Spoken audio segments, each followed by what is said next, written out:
Baik, bismillahirrahmanirrahim. Assalamualaikum warahmatullahi wabarakatuh. Waalaikumsalam warahmatullahi wabarakatuh.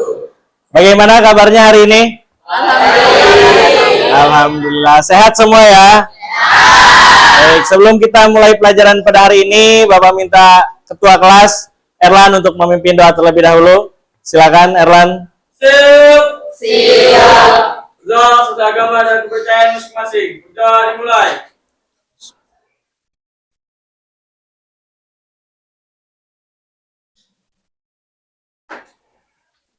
Sudah selesai. Oke, baik. Selanjutnya, apakah hari ini ada yang tidak hadir? Siapa? Rehan dan Alvin. Kenapa Rehan dan Alvin? Rehan izin. Alvin? Tidak tahu, Pak. Alvin tidak tahu. Alpa ya. Ya.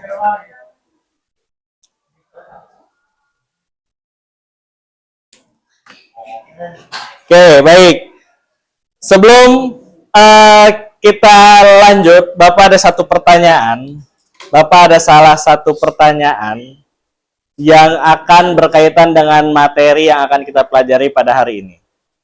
Oke, pertanyaannya, menurut kalian, apakah semua kejadian yang terjadi pada hidup kita, pada hidup ini, itu sudah ditentukan sebelumnya?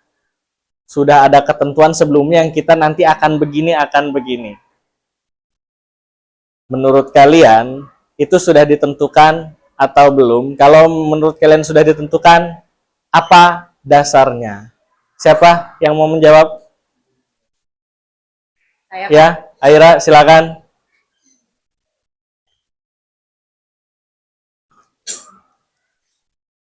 Ya. menurut saya, sebagian sudah ditentukan, tetapi kita diberi pilihan untuk berusaha dan menentukan jalan hidup. Dasarnya karena ada di rukun iman, Pak. Oke, bagus. Ada lagi yang mau menjawab? Oke, Erlan, silakan.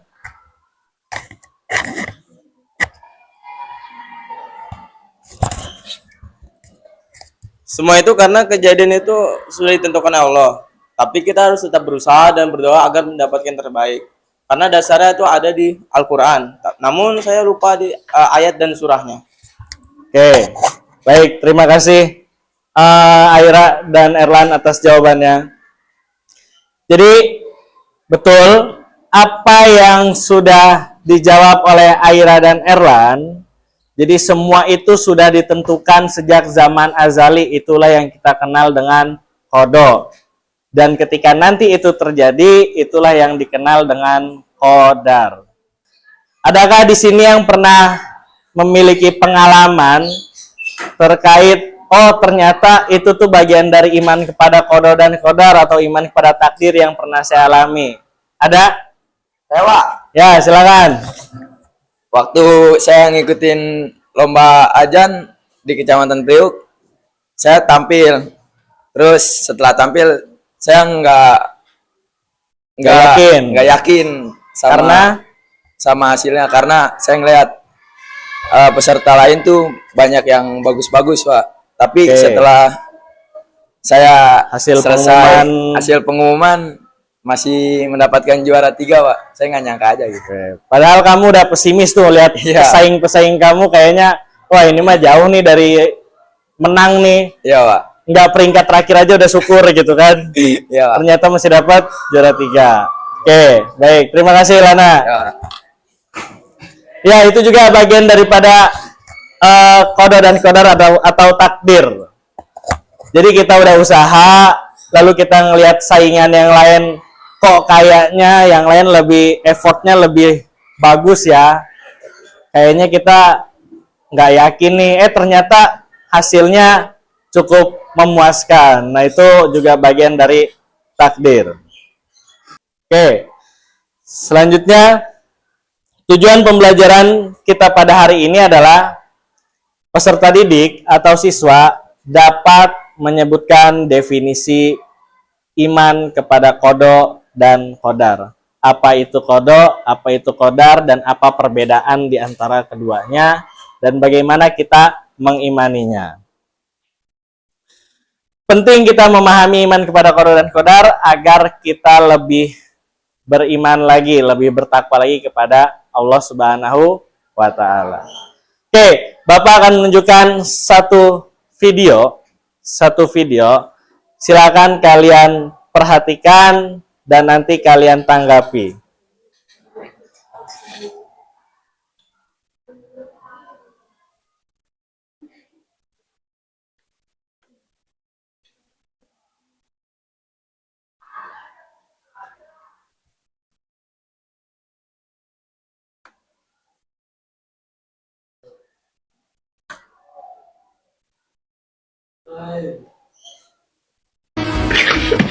Ini berapa cowok gak guna anjir.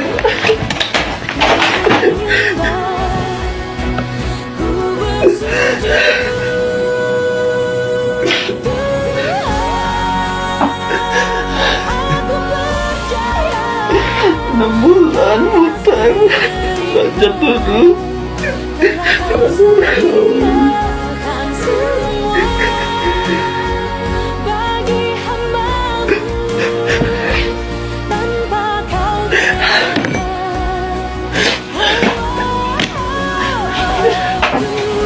Hari belajar mengaji, tak mau cowok.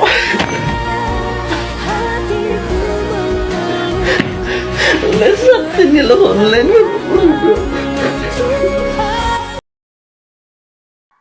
Oke, dari video tersebut, apa? Video itu menceritakan tentang apa yang terjadi pada video tersebut? Siapa yang mau menjawab? Saya, Pak. Ya, silakan. Seseorang anak yang sudah belajar tetapi tidak ada hasilnya. Oke, dia sudah belajar, di situ dikatakan udah begadang 6 bulan belajar, namun hasilnya tetap tidak lulus. Lalu dari video tersebut, apa hubungannya dengan iman kepada qada dan qadar? Saya, Pak. Ya, silakan, Jian. Berita itu mengingatkan kita bahwa iman kepada qada dan qadar artinya kita harus berusaha sebaik mungkin. Lalu kita harus menerima dengan ikhlas. Apapun hasilnya, Ya, apapun dengan ikhlas. Oke, terima kasih, Jihan. Oke, itulah kaitan antara video tersebut dengan iman kepada qada dan qadar. Oke, selanjutnya ini udah terbentuk kelompok. Bapak akan memberikan tugas untuk setiap kelompok, yaitu mencari definisi atau pengertian dari qada dan qadar. Oke, bisa menggunakan buku paketnya atau juga mengambil dari Al-Quran atau buku bacaan lainnya. Oke, dan juga silakan didiskusikan. Setelah sudah dapat pengertian qada dan qadarnya, kalian tuangkan dalam satu kertas yang nanti kalian akan buat menjadi tabel perbandingan atau poster. Terserah sesuai keinginan kelompok kalian. Poster sederhana saja, nggak usah yang gimana-gimana.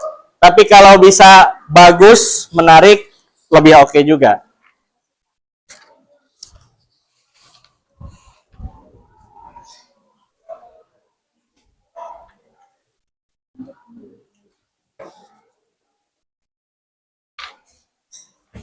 Oke, silakan bisa mulai dikerjakan. Oke, kelompok ini gimana? Udah ketemu pengertiannya? Di buku sudah ketemu. Oke, yang ada di buku kalian diskusikan lagi ya. Diskusikan lagi supaya menjadi jawaban kelompok, bukan jawaban individu. Mungkin di buku seperti itu atau ada yang nyari di buku lain jawaban berbeda, didiskusikan lalu dibuat kesimpulan bersama, baru dibuat ke tabel. Oke? Ya, silakan dilanjutkan.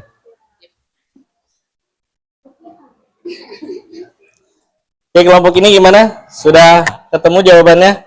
Sudah. Pengertian qada dan qadarnya sudah? Sudah. Oke. Tinggal ditulis.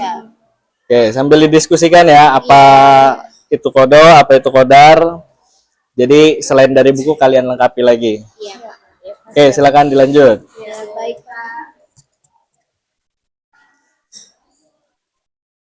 Kelompok ini gimana? Sudah, Pak. Sudah? Sudah. Sudah ketemu definisinya? Sudah, Pak. Oke, kalau sudah ketemu, apa yang ada di buku ditambahin lagi dengan jawaban yang menurut kalian. Oke. Setelah itu baru dibuat menjadi poster. Ini poster apa tabel perbandingan kelompok ini? Poster. Oke, silakan dilanjut dibuat sekreatif mungkin.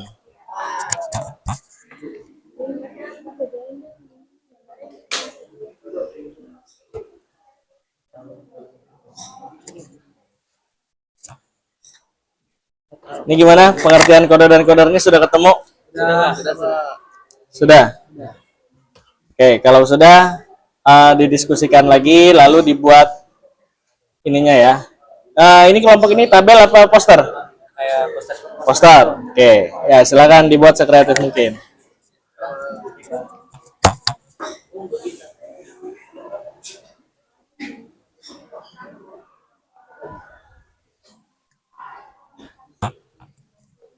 Ini udah ketemu pengertian kode dan kodarnya?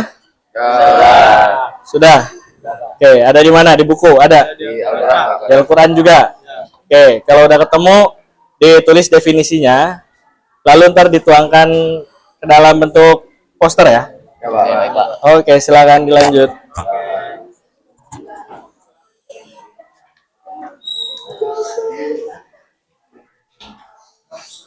Kalau ada pertanyaan, nggak apa-apa ya, tanya saja. Oke, ada yang mau ditanyakan? Pak, boleh nggak nambahin contohnya juga selain pengertiannya? Boleh. Jadi pengertiannya udah, supaya memperkuat lagi tambahin contohnya. Ya, lebih bagus. Iya, Bang. Udah dapat contohnya apa? Udah. Oke, ya silakan ditulis. Ada lagi yang mau tanya? Ya. Silakan. Boleh nggak contoh kodenya itu lahirnya manusia ke dunia dan kodara itu seorang bayi lahir di tanggal tertentu dan dengan jenis kelamin tertentu? Oke, boleh. Jadi contohnya itu lahirnya manusia ke dunia. Itu kan udah ketetapan Allah dari zaman dahulu. Bahwa manusia itu akan lahir ke dunia. Dan kodarnya adalah ketika bayi itu lahir dengan tanggal tertentu dan jenis kelamin tertentu, itu adalah kodarnya. Oke, bagus. Ini udah. Di ini dong, dihias-hias biar kelihatan menarik. Oke, gimana? Sudah selesai semua? Nah, oke. Kita akan mulai presentasi dari hasil diskusi yang telah kalian lakukan dari kelompok 3. Silakan kelompok 3 mempresentasikan hasil diskusinya. Ngadepnya ke teman-temannya. Ya. Ditunjukin ke teman-temannya. Oke. Assalamualaikum warahmatullahi wabarakatuh.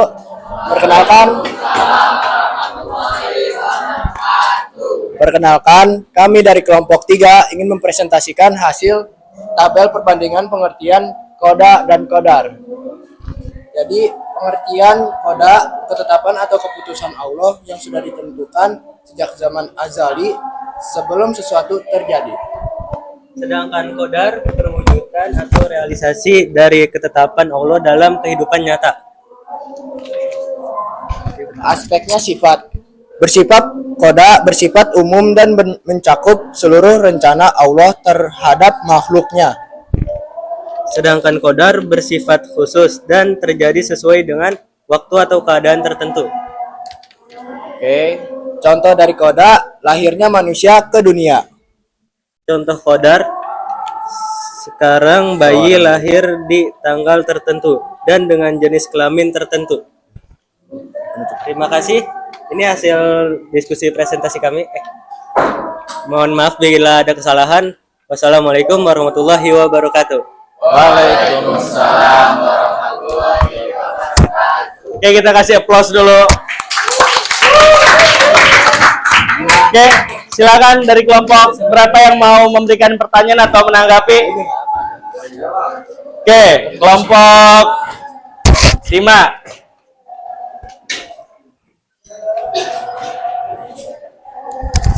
Silakan. Pertanyaan dari kelompok kami yaitu apa contoh konkret dalam kehidupan sehari-hari sebagai seorang pelajar yang bisa menunjukkan perbedaan antara kodo dan kodar. Dan satu tambahan lagi dari kelompok kami, lebih baiknya tabel tersebut diberi warna agar terlihat menarik. Oke. Baik, terima kasih. Jelas pertanyaannya dari kelompok 5? Jelas? Oke, silakan siapa yang mau jawab? Koda adalah contoh koda. Seorang pelajar tidak bisa memilih di mana keluarga seperti apa dia dilahirkan.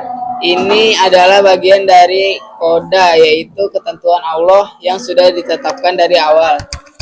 Oke. Sedangkan kodar, nilai dari seorang pelajar bisa dipengaruhi oleh usaha belajar dan doa, tetapi pada akhirnya nilai tersebut adalah hasil dan takdir Allah. Oke. Baik. Gimana kelompok 5 atas jawabannya? Sudah sesuai? Sudah sesuai. Oke, terima kasih. Selanjutnya kita akan lanjut presentasi dari kelompok 2. Silakan kelompok 2 mempresentasikan hasil diskusinya.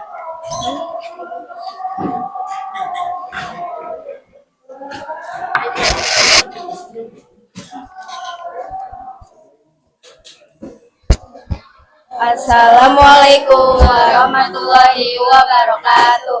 Waalaikumsalam warahmatullahi wabarakatuh. Kami dari kelompok 2 akan menunjukkan poster yang telah kami buat, yaitu memahami rukun iman tentang kodo dan kodar. Kodo berasal dari bahasa Arab yang berarti memutuskan, menentukan, atau menghakimi. Kodar berasal dari kata yang berarti mengukur atau menentukan ukuran sesuatu. Kodo, ketetapan Allah yang telah ditentukan sejak zaman azali, mencakup semua hal yang akan terjadi di alam semesta. Sedangkan kodar, perwujudan dari ketetapan Allah dalam bentuk nyata yang terjadi di kehidupan manusia sesuai ukuran dan kehendaknya. Kodo mengajarkan bahwa segala sesuatu berasal dari Allah dan manusia tidak memiliki kendali atas ketetapan awal ini. Kodar menunjukkan keseimbangan antara kehendak Allah dan usaha manusia, sehingga manusia tetap harus berikhtiar. Sekian presentasi dari kelompok kami. Mohon maaf bila ada kesalahan kata. Wassalamualaikum warahmatullahi wabarakatuh. Waalaikumsalam warahmatullahi wabarakatuh. Kita kasih applause dulu untuk kelompok 2. Oke, silakan kelompok berapa yang mau memberikan pertanyaan? Oke, kelompok 1. Silakan. Saya izin bertanya untuk kelompok 2, bagaimana cara kita menunjukkan usaha dalam kehidupan sehari-hari meskipun kita percaya bahwa semuanya sudah ditentukan oleh Allah? Oke, sudah pertanyaannya? Oke, silakan langsung dijawab oleh kelompok 2.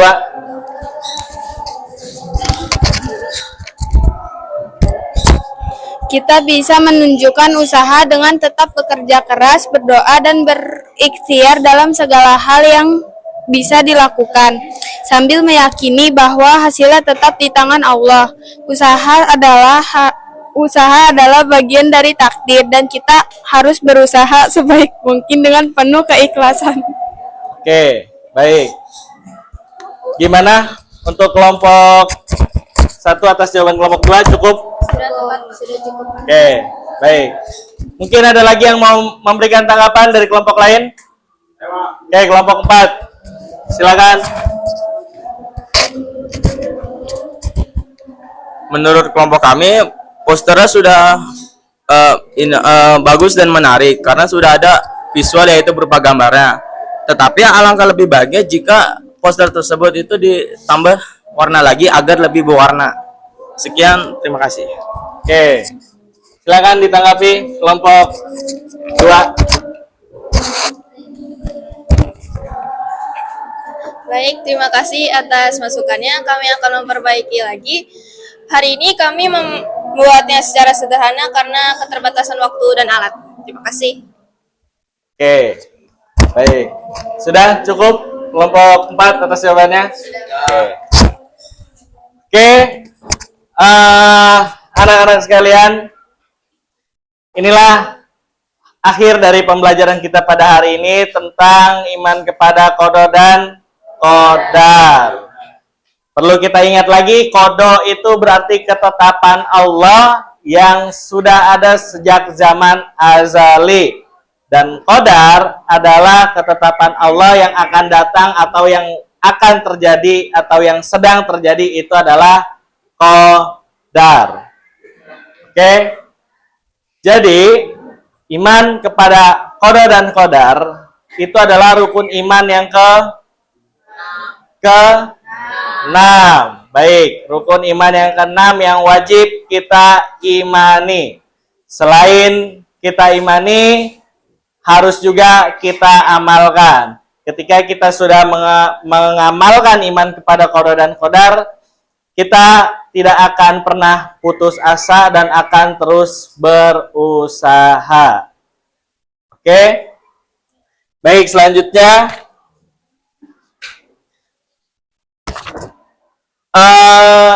ada salah satu hadis yang mengatakan segala sesuatu telah ditentukan takdirnya oleh Allah sejak 50.000 tahun sebelum penciptaan langit dan bumi. Dan yang kita ketahui bersama bahwa itulah yang dikatakan sebagai qada. Dan ketika hal itu terjadi, maka itulah yang dikatakan dengan qadar. Oke, ada pertanyaan sampai sini? Tidak ada? Sudah jelas? Oke. Ada satu tugas yang nantinya akan kalian kerjakan untuk dikumpulkan minggu depan, yaitu ceritakan pengalaman kalian terkait tentang qada dan qadar. Sama seperti yang tadi sudah diceritakan oleh Lana. Lana menceritakan dia ikut lomba, lalu dia nggak pede akan hasilnya, ternyata dia masih mendapatkan juara 3. Nah, Bapak yakin kalian semua pasti memiliki pengalaman pribadi masing-masing terkait qada dan qadar. Kalian ingat-ingat, lalu kalian tuangkan ke dalam cerita, kalian tulis di sebuah buku tulis. Oke, sekian pembelajaran pada hari ini. Semoga semua sehat selalu. Sama-sama kita membaca hamdalah. Alhamdulillahirrahmanirrahim. Terima kasih. Sekian dari Bapak. Wassalamualaikum warahmatullahi wabarakatuh. Waalaikumsalam warahmatullahi wabarakatuh.